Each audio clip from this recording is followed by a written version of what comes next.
इस दुनिया में ऐसे बहुत ही कम स्टूडेंट होंगे जिनको ये प्रॉब्लम नहीं होगी कि पढ़ा हुआ याद नहीं रहता।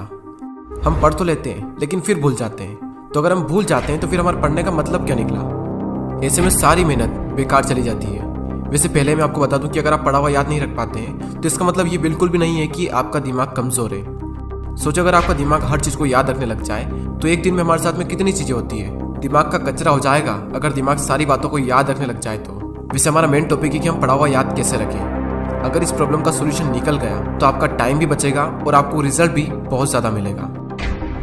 पढ़ा हुआ सब कुछ याद रखना मुश्किल है, लेकिन फिर भी काफ़ी हद तक हम इसे कंट्रोल कर सकते हैं, लेकिन पूरी तरीके से नहीं। मैं आपको 3 तरीके बताने वाला हूँ। अगर आप यूट्यूब और गूगल पर सर्च करोगे तो आपको कई सारी टिप्स मिल जाएगी, लेकिन ये जो टिप्स मैं आपको बता रहा हूँ ये मेरे पर्सनल एक्सपीरियंस से और काफ़ी रिसर्च करने के बाद मैं आपको बता रहा हूँ।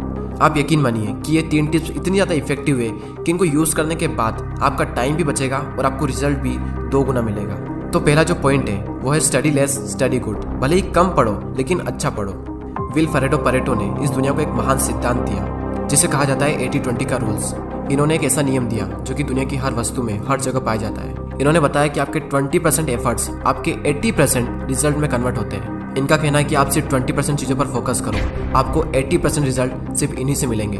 एग्जाम्पल के लिए विल परेटो बताते हैं कि दुनिया का 80% पैसा और ज़मीन इस दुनिया के 20% लोगों के पास में है। 80% क्राइम इस दुनिया के 20% लोग करते हैं। 80% ट्रैफिक इस दुनिया के 20% रोड पर होता है। और 80% टाइम हम 20% कपड़े पहनते हैं। और इस दुनिया की 80% एल्कोहल यानी शराब इस दुनिया के 20% शराबी पी जाते हैं। 80% भोजन इस दुनिया की 20% जमीन से निकलता है। 80% बारिश इस दुनिया के 20% बादलों से होती है। इस दुनिया के 80% इन्वेंशन इस दुनिया के 20% साइंटिस्ट ने किए हैं। और सिर्फ यहीं तक नहीं, यही आंकड़ा हमारे अपने यूट्यूब चैनल पर भी लागू होता है। 80% वॉच टाइम उन लोगों से आता है जिन्होंने इस चैनल को सब्सक्राइब नहीं किया है। कहीं आप भी तो उन 80% लोगों में से नहीं हो। और सबसे इम्पोर्टेंट फैक्ट कि 80% रिजल्ट हमारे 20% एक्शन से आता है। और यही रूल आपके एग्जाम में और आपकी पढ़ाई में भी लागू होता है।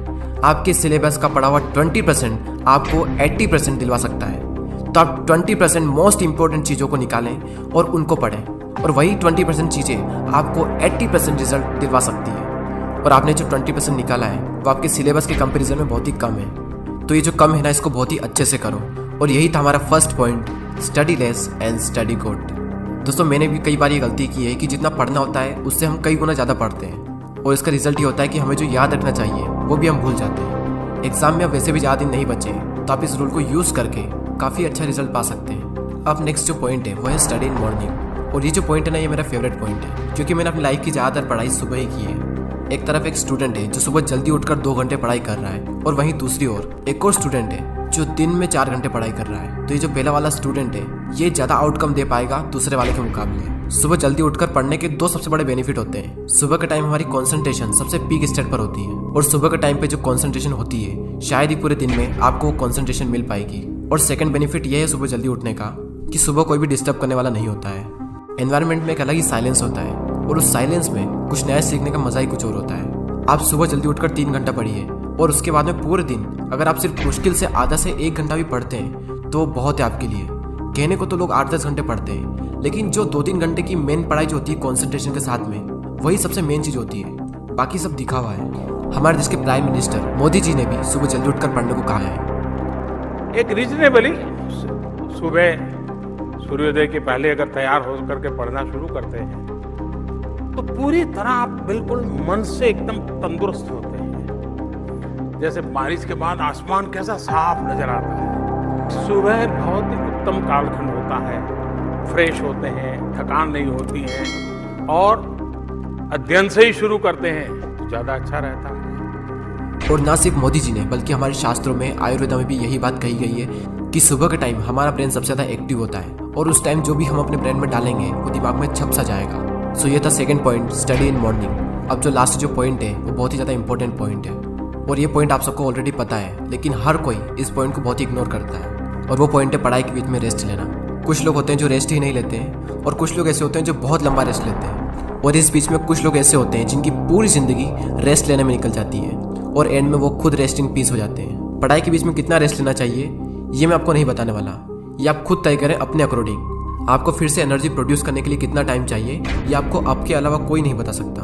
जितनी इंपॉर्टेंस हम अपनी पढ़ाई को देते हैं उतनी ही ज़्यादा इंपॉर्टेंस हमें रेस्ट को भी देनी चाहिए, क्योंकि रेस्ट ही वो चीज़ है जिसकी वजह से हम पढ़ पा रहे हैं। हम एक दिन में जागते भी हैं और सोते भी हैं। तो उसी तरीके से अगर आप काम कर रहे हैं तो काम के बीच में रेस्ट लेना भी बहुत ज़रूरी है। और हाँ, ये गलती बिल्कुल मत करना कि अगर आपका एक बार पढ़ाई में मन लग गया तो लगातार बढ़े जा रहे हैं, लेकिन बाद में एक टाइम ऐसा आएगा जब आपका बिल्कुल भी मन नहीं लगेगा रेस्ट लेने के बाद भी। जब एक बार पढ़ाई में मन लग जाता है तो हम इतना पढ़ते हैं कि हम अपने दिमाग को ही पूरी तरीके से थका देते हैं और हालत ऐसी हो जाती है कि फिर से पढ़ने का मन ही नहीं करता। आपने पढ़ना शुरू किया, आपका मन लगा, अब थोड़ी देर बाद आपको रेस्ट लेना चाहिए, लेकिन आपको लगता है कि मैं भी और पढ़ सकता हूँ। तो उस फीलिंग को बनाए रखें और रेस्ट लें और फिर दोबारा उसी फीलिंग के साथ में अपनी पढ़ाई शुरू कर दें। अगर आप चाहें तो आप पोमोडोरो टेक्निक का यूज़ भी कर सकते हैं। पोमोडोरो एक बहुत ही सिंपल टेक्निक है। आपको जो भी काम करना है उस काम को आपको 25-25 मिनट के 4 ब्लॉक्स में डिवाइड करना है और हर 25 मिनट के ब्लॉक्स में आपको 5 मिनट का ब्रेक लेना है और 1 घंटा होने के बाद में आपको 15 मिनट का रेस्ट लेना है और फिर से आपको यही सब करना है। और इस टेक्निक का यूज़ करके आप काफ़ी लंबे टाइम तक और काफ़ी अच्छे से स्टडी कर सकते हैं। और ना सिर्फ स्टडी बल्कि आप अपने किसी भी काम में इस टेक्निक को यूज़ कर सकते हैं। और इस टेक्निक को यूज़ करने के लिए प्ले स्टोर पर कई सारी एप्लीकेशन है,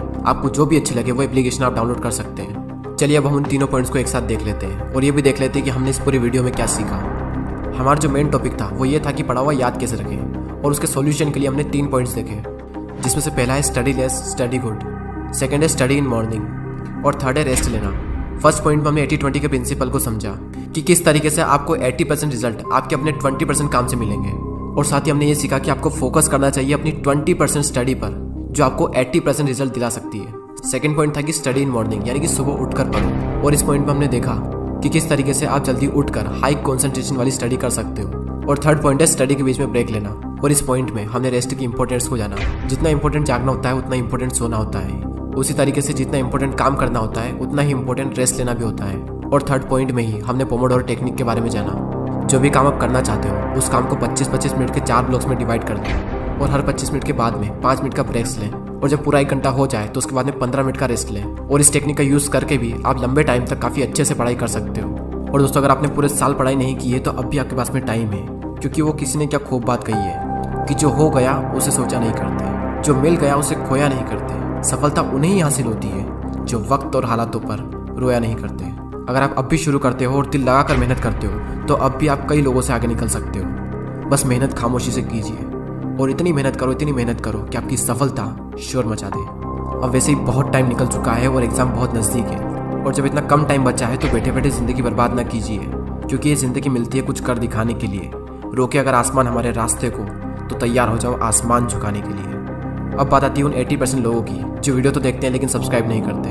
यूट्यूब पर आपको वीडियो बिल्कुल फ्री में मिल रहा है और सब्सक्राइब करने का भी यूट्यूब आपसे पैसा नहीं लेता है, तो फिर मैं ये सोचता हूँ कि आप सब्सक्राइब क्यों नहीं करते। दोस्तों, बहुत मेहनत लगती है वीडियोस बनाने में। आपका एक सब्सक्राइब और एक कमेंट मुझे बहुत मोटिवेट करता है आने वाले टाइम में इससे भी अच्छे वीडियोस बनाने के लिए। मैं लेता हूँ आपसे अलविदा। Thanks for watching.